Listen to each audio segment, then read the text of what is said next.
When does a child first feel shame? Consciousness, identity, and the making of a moral self. We often reduce a child's problematic behavior to simple explanations. It's a personality issue. The parents failed. They just need discipline. But what if that framework is fundamentally incomplete? Philosophy, developmental psychology, and Buddhist contemplative traditions invite us to ask a far more radical question. Is this truly a problem of character, or is it a stage of consciousness that is not yet fully emerged? Today I want to explore a possibility that may change how you see children and perhaps how you see yourself, especially when early shame is misunderstood, suppressed, or mishandled.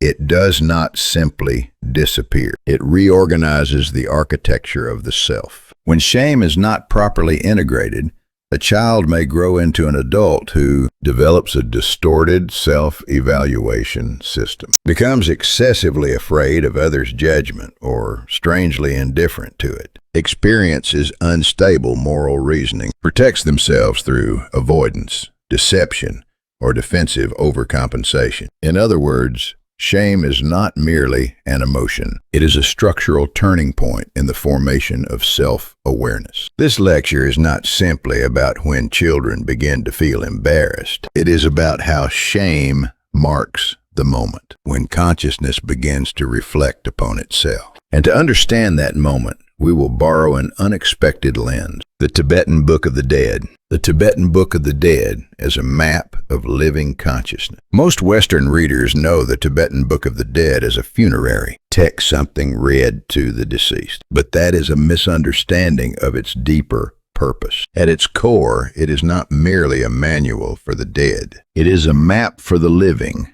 a guide to understanding consciousness itself. In this tradition, consciousness is not seen as a single, flat continuity. Instead, it passes through transitional states, known as bardos. These bardos are not only post-mortem states, they are psychological and existential thresholds. Childhood itself can be understood as a series of bardos transitions, in which consciousness differentiates, stabilizes, and begins to recognize itself. Modern developmental psychology tells us that around age 4 to 5, children begin to experience embarrassment. They develop stable self-concept, self-other differentiation, sensitivity to evaluation, norm-based judgment. But from the perspective of contemplative psychology, this is not merely emotional development. It is the moment when consciousness begins to see its own shadow. Before shame, undifferentiated experience. In infancy, the child does not distinguish clearly between self and other, desire and external stimulus, emotion and bodily sensation, evaluation and pure perception. In this early stage, shame cannot exist. Why?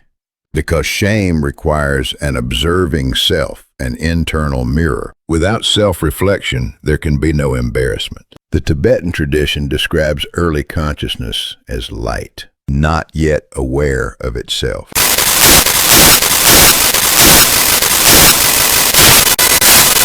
The birth of eye mirror recognition and self-awareness. Around 18 to 24 months, children begin to recognize themselves in a mirror. In Western psychology, this is considered a milestone in cognitive development. In Buddhist psychology, it represents something deeper, the awakening of self-referential consciousness. Consciousness no longer only experiences. It begins to refer back to itself. The child moves from experience happening to experience happening to me. This is the first fracture in undivided awareness, the beginning of identity, the emergence of shame, the internalization of the other's gaze. Between ages 4 and 6, something remarkable happens. The child internalizes the gaze of others. They no longer simply see others. They imagine being seen, and here, shame is born. Shame arises when the self can imagine how it appears.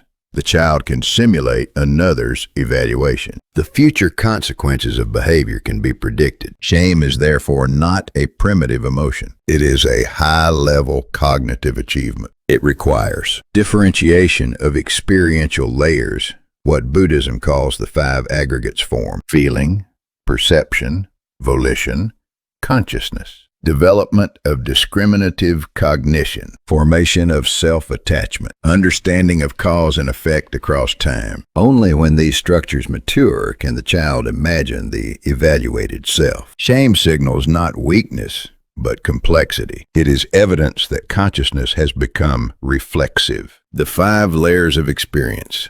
How the self is built. Buddhist psychology describes human experience as composed of 5 interacting processes. Form sensory and bodily input. Feeling pleasant, unpleasant, neutral tone. Perception, labeling, and recognition. Volition, intentional response. Consciousness, awareness, and discernment. When a child falls down, the body feels pain form. The pain registers as unpleasant feeling. The child recognizes I fell, perception. The child cries or seeks help, volition. The child learns, next time, be careful, consciousness. An experience becomes meaningful only when these layers integrate. If they fail to integrate, the world remains blurry emotionally and morally. When they mature, the child becomes capable of self-reflection, emotional regulation, social judgment, moral evaluation, shame.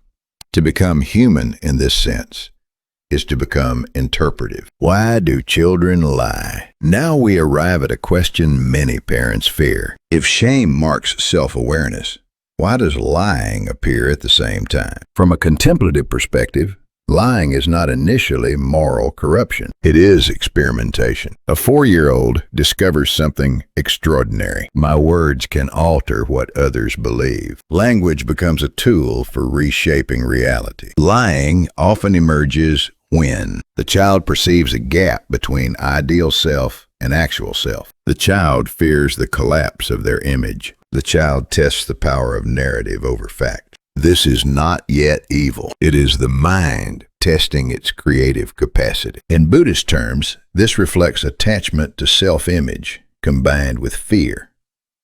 But more fundamentally, it is consciousness, exploring the boundary between appearance and reality. Lying is a developmental laboratory. Through it, the child learned the difference between fantasy and truth, the social cost of distortion, the ethical weight of representation. Without the cognitive sophistication required for shame, lying would be impossible. Animals do not experience shame in this reflective way because they do not internalize symbolic evaluation. A child who cannot feel shame also cannot fully simulate the mind of another. And here we encounter a crucial insight. Shame, when healthy, is the birthplace of morality. The risk when shame becomes distortion. But there is danger. If shame is ridiculed, exaggerated, or weaponized, the reflective self can fracture. Instead of learning, I made a mistake, the child may conclude, I am the mistake. That distortion reshapes the entire structure of selfhood. The same cognitive achievement that enables morality can also produce lifelong insecurity. A question for parents and for ourselves. This lecture is not meant to burden parents with guilt. It is meant to liberate them from simplifications. Your child's embarrassment is not weakness. It is consciousness awakening. Your child's first lie is not depravity. It is identity experimenting with narrative. And perhaps the most important question is not about children at all. When did you first begin to feel ashamed of yourself? Was that moment handled with wisdom or with humiliation? Because the way shame was integrated in, you still shapes your moral instincts, your relationships, and your self-worth today. If this perspective has offered you a new lens, not only on children, but on consciousness itself, consider sharing this reflection with others. Understanding shame is not about managing behavior. It is about understanding how light becomes aware of its own shadow. And that is the moment a human being truly begins to awake. As we concluded in the previous reflection, a child's first lie is not a moral collapse. It is a developmental experiment, an early attempt by consciousness to reconcile the image. It wishes to hold with the reality it has just discovered. That realization brings us naturally to a deeper question. If shame and deception are signs of an emerging self, why do animals not experience them? And why do children only begin to feel them at a certain stage? To explore this, we must move carefully, not into sentimentality and not into simplistic moral judgment, but into structure, the architecture of consciousness itself. Why animals do not feel shame. The Tibetan Book of the Dead speaks of different levels of conscious experience. It does not deny that animals feel pain, attachment, or even forms of social hierarchy, but it suggests that something crucial is absent. Animals respond. Humans reflect. An animal may lower its body after being scolded, but this is not the same as imagining how it appears in the eyes of another. It reacts to tone, posture, and immediate consequence. It does not construct a narrative self that must be defended across time. Shame requires three capacities: the ability to imagine another's perspective, the ability to form an internal image of who I am, the ability to project that image into the future. Without these, embarrassment cannot arise. There may be fear, there may be submission, but there is no inward echo that says this does not align with who I ought to be. In Yogacara Buddhist psychology, this structural capacity is associated with what is called the seventh consciousness, or manas. It is the layer of awareness that continually references a sense of I. It appropriates experience and says, this is happening to me. Where this self-referential structure is weak or undeveloped, shame cannot consolidate. This is why animals do not experience shame in the human sense. They do not manage an identity. They do not curate an image. They do not carry a sustained internal observer. Why children develop shame gradually. Now consider the child. A toddler running naked through a living room does not blush. A 4-year-old suddenly does. What changed? It is not merely obedience training. It is not simple social conditioning. Something far more profound has occurred. The child has begun to internalize the gaze of others. Around ages 4 to 6, several cognitive and emotional capacities converge. Memory becomes continuous enough to sustain identity. Causal reasoning allows anticipation of consequences. Theory of mind emerges. The child understands that others have independent thoughts. Language becomes sophisticated enough to describe the self. In Buddhist terms, the sixth, consciousness, the discriminating intellect begins to organize experience into categories and predictions. Simultaneously, the seventh consciousness strengthens, anchoring those experiences to a stable me. At that point, the child can imagine, if I do this, others will see me differently. If they see me differently, my image changes. If my image changes, I feel exposed. That exposure is shame. So the absence of shame in early childhood does not indicate moral deficiency. It indicates structural incompletion. The architecture of selfhood is not yet finished assembling. And this distinction matters because when parents interpret the absence of shame as defiance or moral failure, they may impose guilt prematurely before the child has the internal machinery to process it. Is shame a sign of intelligence? Western psychology often measures intelligence through IQ, language acquisition, or logical reasoning, but shame does not map neatly onto those metrics. A child may be verbally advanced, yet emotionally unself-conscious. Another may display modesty and social sensitivity, while struggling academic. Shame correlates less with raw intelligence and more with social self-awareness, the integration of memory, perspective-taking, and self-representation. From the lens of the Tibetan tradition, differences in developmental timing are not merely environmental. They reflect variations in karmic disposition patterns of consciousness carried forward and gradually unfolding. Whether one adopts the metaphysical framework or interprets it symbolically, the point remains, children do not mature uniformly. The pace at which self-awareness crystallizes varies. Therefore, the emergence of shame is not a reliable index of intelligence. It is a milestone in the formation of social identity. The deeper meaning of shame. Now we must ask a more uncomfortable question. If shame is structurally necessary for moral life, is it entirely negative? Modern culture often treats shame as purely toxic, and indeed excessive or chronic shame can fracture identity, leading to withdrawal, aggression, or deception. But the complete absence of shame would eliminate moral restraint. Shame is the moment when consciousness turns its light inward. It is the first whisper of self-evaluation. Without it, there would be no conscience, no accountability, no ethical imagination. Properly integrated, shame becomes humility. Distorted, it becomes self-hatred. This is why guidance matters. When a child lies, the instinctive adult response is punishment. Yet harsh condemnation can intensify fragmentation. The child learns not integration, but concealment. The Tibetan text repeatedly emphasizes that awakening does not arise through terror, but through illumination. Fear contracts awareness. Insight expands it. Applied psychologically, this means, instead of saying, "You are bad for lying," we ask,